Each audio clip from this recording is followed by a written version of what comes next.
A sphere can roll on a surface inclined at an angle theta if the friction coefficient mu is greater than 2 by 7 g sin theta. Now suppose the friction coefficient is 1 by 7 g sin theta and the sphere is released from rest on the incline. ठीक है, ये कह रहे हैं कि अगर incline surface का friction coefficient इस वैल्यू से ज़्यादा है, 2 बाई 7 जी साइन थीटा से ज़्यादा है, तो वो प्योर रोल करता है, बढ़िया रोल करेगा सरफेस में। ठीक, अब कह रहे हैं कि अब अगर friction coefficient 1 by 7 g sine theta हो जाए यानी कम हो जाए, तो अब अगर इस इंक्लाइन से रिलीज करेंगे तो क्या होगा, तो अब प्योर रोल नहीं करेगा।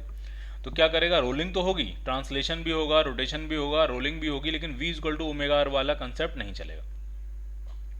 ठीक है, काइनेटिक फ्रिक्शन लगेगा, हीट डेसिपेट करेगा वो। ठीक, तो क्या रहते हैं, it will stay at rest, नहीं बनेगा। It will make pure translation motion, ये भी नहीं करेगा। It will translate and rotate about the centre, ये सही है, ट्रांसलेट भी करेगा और रोटेट भी करेगा अपने सेंटर के अबाउट। ठीक है, but B equal to omega R की कंडीशन फॉलो अब नहीं होगी। जो फ्रिक्शन लग रहा होगा वो स्टैटिक फ्रिक्शन नहीं होगा, वो काइनेटिक फ्रिक्शन होगा। The angular momentum of the sphere about it centre will remain constant, बिल्कुल नहीं कांस्टेंट रहेगा सेंटर के अबाउट। सेंटर के अबाउट एम जी, तो एम जी साइन थीटा या एम जी जो है वो तो कोई टॉर्क नहीं देगा, लेकिन फ्रिक्शन तो टॉर्क देगा, तो एंगुलर मोमेंटम भी आपका कांस्टेंट नहीं रहेगा। तो इसका आंसर क्या बनेगा, सी पार्ट।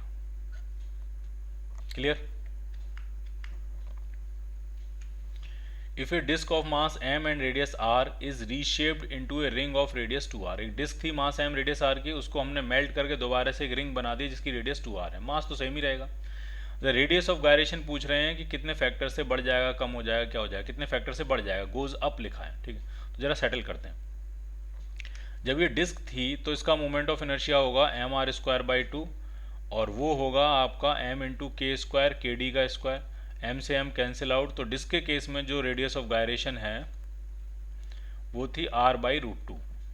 ठीक, अब जरा रिंग देख लेते हैं। रिंग, तो रिंग का moment of inertia M R square होता है, बट रेडियस उन्होंने 2r कर दिया, तो ये बनेगा रिंग का moment of inertia is equal to m times के आर का square, radius of gyration, m से m कैंसिल आउट। तो यहाँ से जो रिंग का आ रहा है वो 2r के बराबर आ रहा है। अब आपको ये देख के बताना है कि रिंग का रेडियस ऑफ गायरेशन डिस्क के कंपैरिजन में कितना ज़्यादा है, तो वो 2√2 टाइम्स ज़्यादा है, 2√2 टाइम्स ज़्यादा है। जब इसमें आप 2√2 से मल्टीप्लाई करोगे तब आपको ये वैल्यू मिलेगी, क्योंकि √2 से √2 कटेगा तब आके आंसर 2r मिलेगा। So your answer is C part. Clear.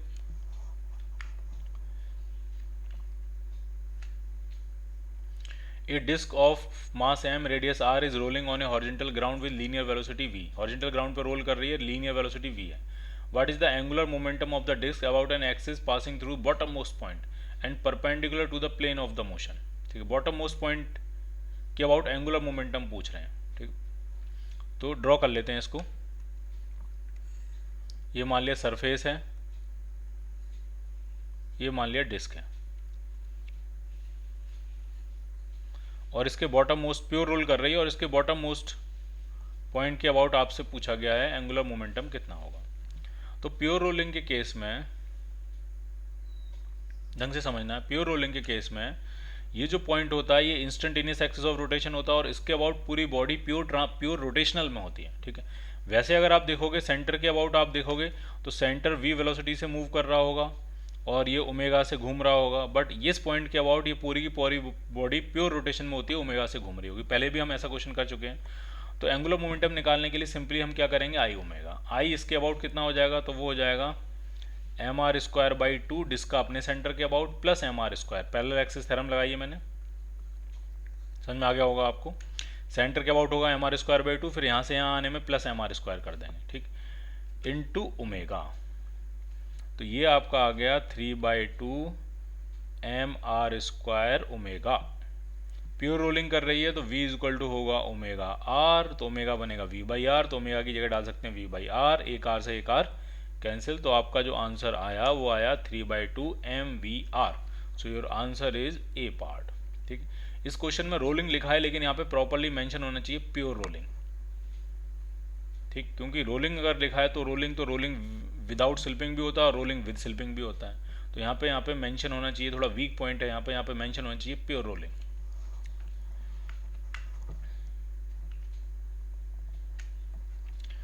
To disc have same mass and thickness, दो डिस्क हैं उनका थिकनेस और मास सेम है। ठीक, ड्रॉ कर लेते हैं। मान लिया एक डिस्क ये है और एक डिस्क ये है, मास और थिकनेस सेम है, थिकनेस भी बनानी पड़ेगी यहाँ पे, तो ये कुछ इस तरह से होगी। आराम से देखिए आप, थिकनेस और मास सेम रखा है, डेंसिटी अलग अलग हो जाएगी, रेडियस भी अलग अलग हो जाएगी अगर डेंसिटी अलग अलग है तो।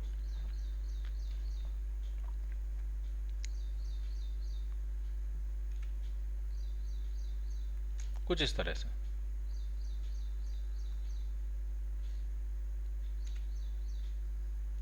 ये ठीक है, तो ये सिचुएशन है और दो डिस्क हैं, इनका मास सेम है और थिकनेस सेम है। ठीक है, तो मास मैं कह देता हूँ m है, इसका भी मास m है और इसकी थिकनेस अगर t है तो इसकी भी थिकनेस क्या है आपकी t है।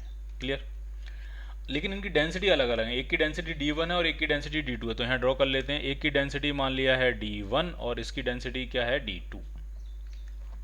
अब क्या कह रहे हैं, the ratio of their movement of inertia about an axis passing through the centre and perpendicular to the plane. ठीक है, रेडियस के बारे में कुछ नहीं दिया गया, वो हम सेटल कर लेंगे।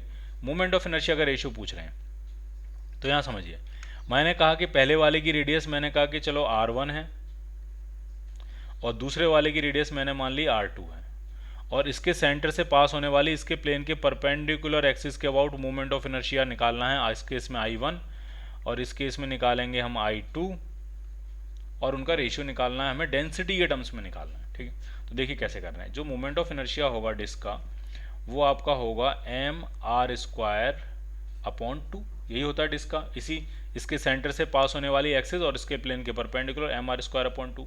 अब इंपॉर्टेंट बात है कि हमें चाहिए डेंसिटी, हमें मास वगैरह कुछ नहीं चाहिए, रेडियस भी हमें नहीं चाहिए। तो कैसे सेटल कर रहे हैं वो आप देखिए। जो मास होता है वो होता है वॉल्यूम इंटू डेंसिटी। वॉल्यूम कितना बनेगा, वॉल्यूम बनेगा 4 डिस्क का जो वॉल्यूम होगा वो हो जाएगा आपका πr² इंटू थिकनेस t, ये बन गया वॉल्यूम, इंटू डेंसिटी d, ये बनेगा मास। अब हम r² की वैल्यू उठा के डाल देते हैं यहाँ से, तो r² की जो वैल्यू आएगी वो आएगी m upon pi T D. तो r² की वैल्यू यहाँ डाल रहे हैं, तो I मोमेंट ऑफ इनर्शिया आने वाला है m अपॉन 2 तो है ही, और r² की वैल्यू डालने वाले m upon pi T D. ऐसा मैंने इसलिए डाला है ताकि मुझे यहाँ से एक चीज़ क्लियर हो रही है कि जो मोमेंट ऑफ इनर्शिया है वो m² upon 2 pi T D के बराबर है। अब मास दोनों का सेम, थिकनेस दोनों की सेम, तो इसका मतलब ये डेंसिटी के इन्वर्स रेशियो में आ गया। ठीक है, इसका मतलब जो मोमेंट ऑफ इनर्शिया है I is proportional to 1 upon D. तो I1 अपॉन I2 जो आएगा आपका रेशियो वो बनेगा D2 अपॉन D1। ठीक, तो क्या आंसर बनेगा, D2 upon D1, B part answer बनेगा आपका।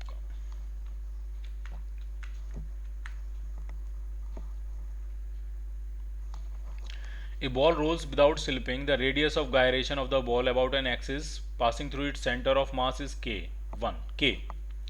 ठीक है, एक बॉल है वो रोल कर रही है बिना स्लिपिंग के, रेडियस ऑफ गायरेशन दी है उसकी k, कौन सी एक्सिस के अबाउट, उसके सेंटर ऑफ मास से पास होने वाली एक्सिस के अबाउट, और बॉल की रेडियस r है। तो fraction of total energy associated with its rotational energy, total energy का कितना हिस्सा रोटेशनल एनर्जी से एसोसिएटेड है वो बताना बहुत ही आसान है। रोटेशनल एनर्जी जो होती है वो होती है हाफ I ओमेगा स्क्वायर, और टोटल एनर्जी जो होगी वो हो जाएगी half mv² plus half I omega square. ठीक, हाफ हाफ हाफ कैंसिल। अब हमें रेडियस ऑफ अगर गायरेशन दिया है तो I की जगह लिखेंगे हम mk², I की जगह हम क्या लिखेंगे mk²।